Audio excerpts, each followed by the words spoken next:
2014년 카준굴라 대교 시공, 2017년 동티모르 바우카우 라우템 도로감리, 아프가니스탄 파이자바드 에슈카심 도로감리, 2020년 필리핀 바탄 카비테 교량 실시 설계, 2021년 터키 차나칼레 대교 개통. 이 사업들의 공통점은 한국이 일본을 제치고 해외에서 수주를 따낸 것들입니다. 주목할 것은 시공으로 참가한 카준굴라 대교를 제외하고 모두 엔지니어링 역량으로 일본을 짓눌렀습니다. 가위바위보도 지면 안 된다는 한일전인데 토목에서 2010년대 이후 한국의 승승장구가 계속되고 있습니다. 일본의 부진이 더욱 뼈아픈 이유는 2012년 아베 전 총리가 일본의 수장이 된 이후 경제 활성화를 위해 아베노믹스의 하나인 엔저 기조를 만들면서 특히 토목의 해외 수출을 노렸지만 번번이 한국에 막히면서 그 타격이 더 커진 탓입니다. 멘붕의 절정은 3월에 개통한 차나칼레 대교입니다. 지난 영상에서 말한 것처럼 일본은 차나칼레 수주를 위해 일본 아베 총리가 정상회담을 하고 터키에 직접 장관을 파견하기도 했지만 결과는 모두가 알다시피 한국이 설계와 시공을 모두 따냈습니다. 차나칼레 대교가 개통되자 일본 언론은 한국 엔지니어링의 기술력이 일본의 턱밑을 바짝 추격했다며 위기감을 그대로 드러냈습니다. 손만 빨게 된 일본은 오히려 엔지니어들을 보내 한국의 기술력을 배워갔다는 후문입니다.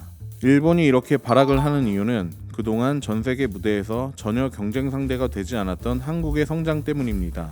심지어는 2000년대 초반까지도 한국은 일본의 텃밭지였을 정도입니다. 실제 영종대교나 인천대교의 설계도 일본의 조다이가 참가해 만들어졌을 정도로 채 20년밖에 시간이 흐르지 않았습니다. 일본의 한국 SOC 건설은 1900년대 초반 일제강점기까지 내려갑니다. 당시 일본은 한국을 대동아 공영 건설을 위한 비축기지로 삼으며 철도와 같은 SOC를 무수히 깔았습니다. 100년의 시간을 지나 이제 한국은 시공뿐만 아니라 설계 능력에서도 빛을 발하면서 전세계 무대에서 일본과 경쟁을 펼치고 있습니다. 물론 아직까지는 일본이 자이카의 막대한 자본력으로 아시아 국가 중 원탑을 달리는 것은 맞습니다. 하지만 일본의 수주가 모두 성공으로 이어지지는 못하고 있습니다. 심지어는 이익이 없으면 사업 포기도 마다하지 않습니다. 어려움을 극복하고 어떻게든 프로젝트를 완수하는 한국과 다른 모습인데요. 2013년 발주한 220억 달러 규모의 터키 시노프 원전 건설이 대표적입니다. 당시 일본은 미쯔비시 중공업과 이토추 상사, 프랑스 전력회사인 EDF 등과 컨소시엄을 맺고 한국의 두산 중공업이 포함된 한국, 캐나다, 중국 컨소시엄을 제치고 수주에 성공했습니다.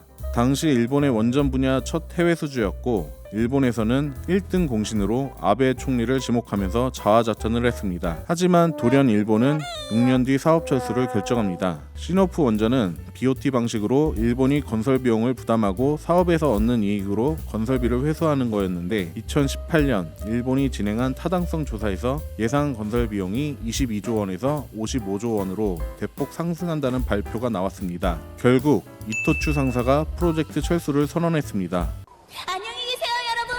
이와 같은 결과에 대해 일본은 언제 그랬냐는 듯 아베가 해외 수주 성과를 위해 무리하게 저가 수주를 한 게 아니냐며 비난했고 결국 2019년 1월 완전 철수하게 됩니다.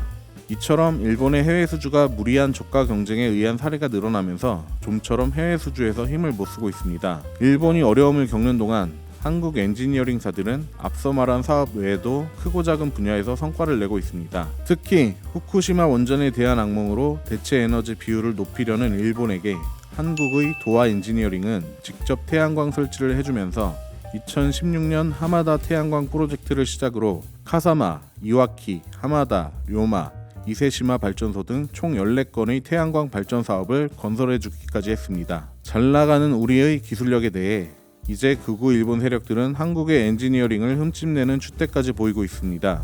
대표적인 사례가 지난해 개통한 보령 해저 터널입니다. 보령 해저 터널은 충남 보령시 대천항과 원산도를 잇는 6,927m 길이의 해저 터널로 설계와 시공을 모두 국산화한 해저 터널입니다.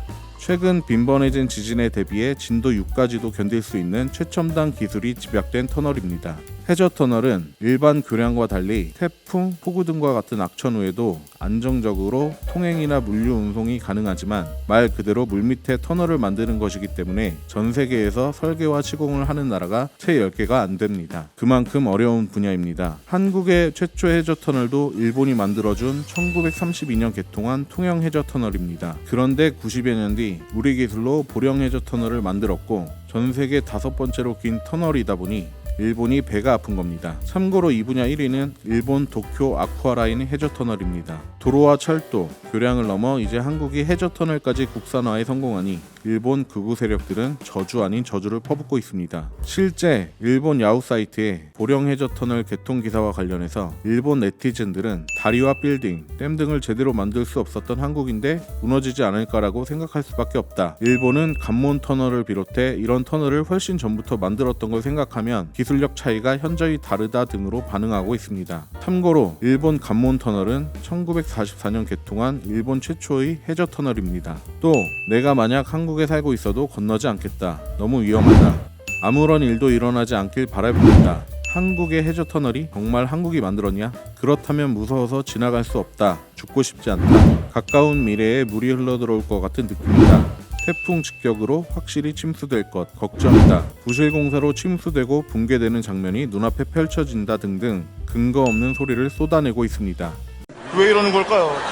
이러한 반응은 결국 한국의 기술력이 정말로 일본의 턱 밑까지 쫓아왔다는 반증이기도 합니다. 한국과 라이벌전에서 번번이 고배를 마시고 있는 일본은 이제 경제활성화 카드로 한일 해저 터널이라는 메가 프로젝트를 간절히 바라고 있습니다. 물론 한국 내에서도 찬반 여론이 많아 빠르게 결론나기 어렵겠지만 간절한 일본과 달리 우리는 한결 여유로운 상황입니다. 최근에 일본이 해저 터널 하나 뚫은 게 있는데 11m짜리 후쿠시마 원전 오염수를 버리는 거 하나 있긴 합니다. 한국은 일본에 대한 역사적 피해와 경쟁 의식으로 세계 선진국 반열에 올라섰습니다. 그리고 얼마 전 한국은 GDP 3만 5천 달러를 돌파하면서 경제 성장을 이어가는 반면 일본은 나쁜 엔저로 일본 침몰설이 비일비재하게 나오고 있습니다. 물론 엔지니어링에서는 아직까지 일본이 미국, 영국 등 전 세계를 호령한 제국주의 국가들과 신제국주의 시장을 구축하고 있지만 그 아성을 깰 언더독은 한국 엔지니어들이라고 확신합니다.